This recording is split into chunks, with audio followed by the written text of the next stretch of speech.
Hello everyone, मी संपदा तुम्हा सगळ्यांचं आपल्या एका छोट्याशा मिनी व्लॉगमध्ये स्वागत करते. तर बाप्पांचं आज विसर्जन होतं आणि सकाळी मी एकटीच आरती वगैरे करून घेतली.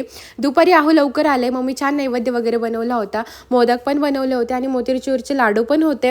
म्हटलं ठीक आहे, एवढा नैवेद्य. त्यानंतर मग आहोंनी आरती वगैरे करून घेतली आणि आहो बोलले चल आपण जाऊया. म्हटलं नाही तुम्ही जाऊन या, मला काय इच्छा नाही आहे म्हटलं, कारण मला वेगळंच वाटतं काहीतरी. आहो बोलले ठीक आहे, आम्ही जाऊन येतो म्हणे.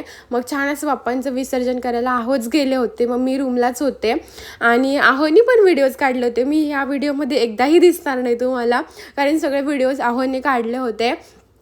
त्यानंतर आहे ना बाप्पांना विसर्जन करायला आहो घेऊन गेले होते. तिकडं पण छान होतं सगळं. आणि आहोनी हा नवीन ड्रेस घातला होता, पूर्ण माखून टाकला होता. म्हटलं जाऊ द्या. त्याच्यानंतर बाप्पांना म्हटलं की लवकर या पुढच्या वर्षी, यावर्षी जसे लवकर आलात तसेच पुढच्या वर्षी पण लवकर या, असा काहीसा आम्ही बाप्पांना निरोप दिला. कसा वाटलं व्लॉग कमेंट